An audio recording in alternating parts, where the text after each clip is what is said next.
So, Deltarune Chapter 5 just came out, and while it's a great fun game and all, today I'm here to talk about the weird/Snowgrave route in this chapter. Let me start off right off the bat by saying that holy cow, I did not see this coming. People had theorized that Noelle would get possessed by the soul after Chris would take them out, or that we'd permanently be locked in the route, but good God were those theories wrong. So wrong. We start the route with Toriel being concerned on how Chris has been sleeping in all day up until the afternoon, all while we force Chris to climb off their bed. This already shows that Chris has been trying to avoid what's gonna happen, even though they don't even know what's gonna happen yet. It just goes to show how scared and afraid they are, even when they don't fully know what's gonna happen, but that it's gonna be horrific either way. When Chris finally gets up and we take control of them, they move excruciatingly slow. Probably due to the fact that they've mostly been traumatized by what we forced them to do with Noelle yesterday. And when we interact with objects, there's no descriptions, just an asterisk, which shows that they can't even probably make a cohesive thought after what happened. Eventually, we walk downstairs and outside the house where we meet Susie, who tells Chris that they missed the entire festival and that there's not much else to do, but that Noelle wants to see them at the lake. After walking around hometown a little bit and interacting with the remains of the festival and decorations, where Toby then proceeds again because to make a frickin' Burger King foot lettuce reference.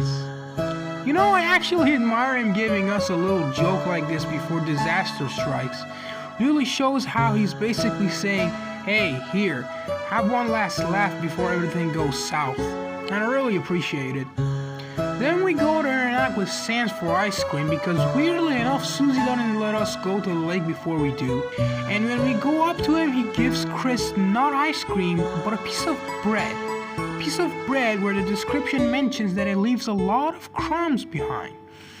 Keep this in mind since this will be important later. After that, we finally go to the lake, where Susie leaves Chris so that they and Noelle can have a proper talk and mentions how she's been getting closer to her. This is it. The part where it goes all downhill. After a bit of walking, Chris reaches Noelle, who's standing at the edge of the beach. Then she talks to Chris telepathically after she found out that, well, we could read her mind since last chapter. And she talks about having her and Chris having to face the truth, and how yesterday every cell in her body was screaming at her to get away from Chris. That she'd be done for if she stayed by their side any longer. But then she breaks the telepathy talk and talks to them head on, where she says that she wanted that to happen. She then talks about how ever since Des left, she feels like she's been repeating a cycle, watching herself through glass, and how she feels trapped doing so and how she wants to do something crazy, that she wants to break free from it all, but can't, because she's Noelle. In her own words, a Noelle that has to do Noelle things, just like how Chris has to do Chris things. But then she tells Chris how they have changed, how they've been able to stop being themselves, and how no one has noticed because they don't want to, that they don't want to see how interesting they've become, that everyone else, unlike Chris, will keep heading the same path without even knowing where it goes, and how her being around Chris is changing her too. How when she snowgraved Birdley, she felt the strongest that she's ever felt in her life, which is especially chilling. After saying that, she breaks down, saying how she knows it's terrible and disgusting to say that, but that if Chris tells them anything to do, even the impossible things, she'll be able to do it, and that she wants to do the crazy thing with Chris. She asks Chris to tell her to grow wings, to fly out of hometown, to somewhere no one has been before, the other side of the lake, and that she, alongside Chris, Azrael, and Des have been wanting to do this since forever. She then takes Chris's hands and asks them to tell her the words that she's been wanting to hear. Proceed. While simultaneously pulling them towards the lake. We then have the option to proceed or stop. When we proceed, Chris and her walk a little into the lake, with the prompt reappearing after we do every time. We continue doing this for a while, then she tells Chris not to hesitate, commenting how she thought the water is colder than she would think it is. We also notice how they're sinking in the water the further we go. She asks Chris to not let go of her hands and to keep walking. This goes on for a while until they're submerged neck deep. Then we see her face bright and how her hair is completely wet. The screen starts to turn white and we have to say and proceed so that the timer doesn't let it fully turn white. All while she keeps demanding Chris to pull her deeper. The screen then becomes all fuzzy with a CRT filter. The text box turns red and the Snowgrave jingles get more and more distorted. Eventually it gets unbearably loud, and after that the screen goes fully white, then black, with text saying, "Insert Chapter 7, Side B." Holy fuck balls. Did that just happen? Was that even real? That was the reaction that I and most people had when finishing this. It completely subverts your expectations in a way that breaks your mind. No one, and I mean no one in 1,000 years could have predicted this.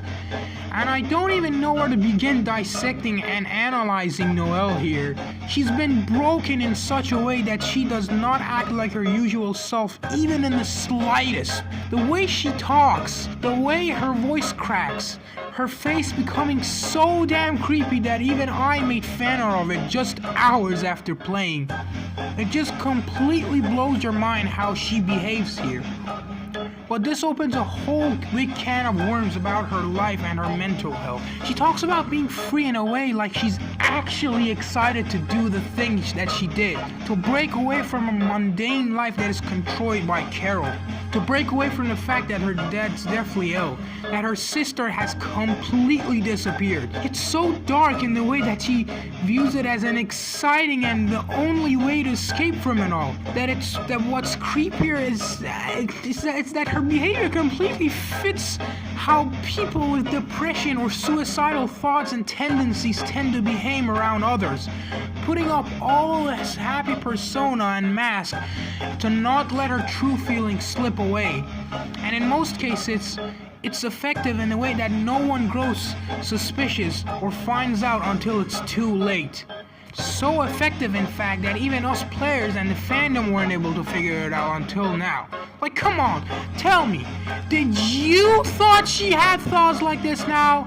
Did you think that she was suicidal? 'Cause I bet you didn't. Same with myself.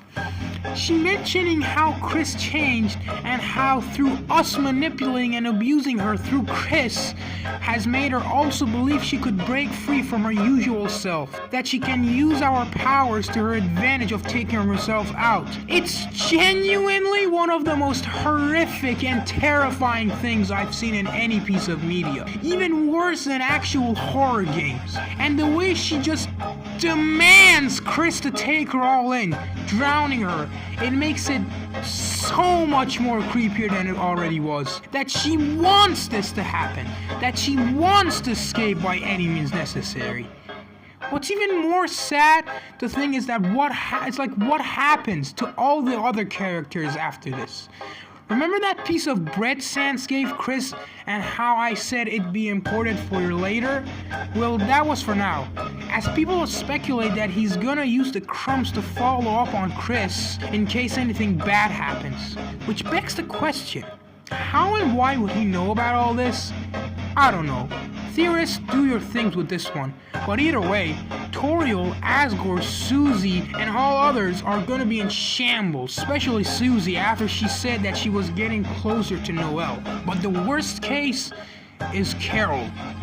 In the normal route, Carol tells Noelle how Rudy has fallen down, meaning that if we do this route, she not only has to deal with the fact that her elder daughter has gone missing and how her husband's dying, but also the fact that her younger daughter just committed suicide.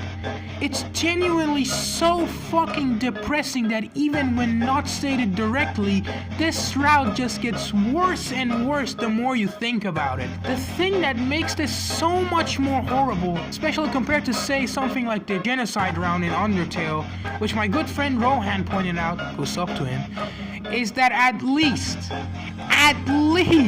in Undertale, even when you're committing genocide, which is still horrible, you're killing a bunch of strangers you don't know. But here it feels personal, a lot more personal, that you've used Chris to manipulate and abuse their childhood friend, someone who's been by their side as long as they can remember, someone who's practically like a sibling to them, someone who they've been probably through a lot with, and make her not only kill a bunch of innocent darkners, not only put her classmate in a coma, not only make her terrified of Chris, but that you've broken her in such a way that she goes from a happy, bubbly class nerd to a mentally insane, psychopathic, suicidal maniac who then proceeds to not only take herself, but also her own childhood friend Chris, who never wanted this to happen and is beyond traumatized by it, down. Toby Fox wrote this route in such a way that makes you regret even considering this route, in a way that makes you think to yourself for days on end, what did I just witness? What have I done? And it's brilliant. It's the culmination of years of work all coming together to bite you back in the ass once and for all. Oh, and also the track that plays through the entire sequence, which you've been listening to this whole time, is absolutely chilling yet brilliant. It completely fits the atmosphere and sequence like a glove and sticks in your brain alongside the route itself for days like it did with me. Oh, and the Chapter 7 Side B thing also left a huge impact.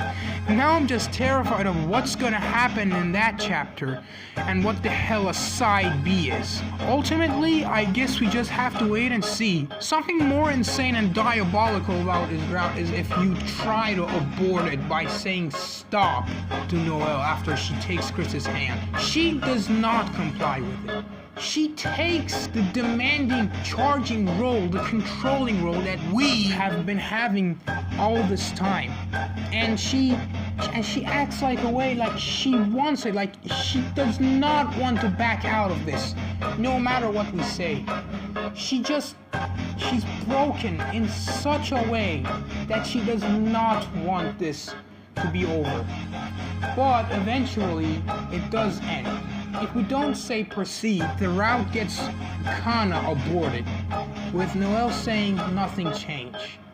And it's just fucking crazy, dude. Like, absolutely manic. Overall, this route is nothing short of psychological horror. Something that leaves you there saying, what the fuck, from the bottom of your heart, over and over and over again. It's a masterpiece that will be remembered for decades to come. And it just goes to show how you could never predict Toby Fox's writing.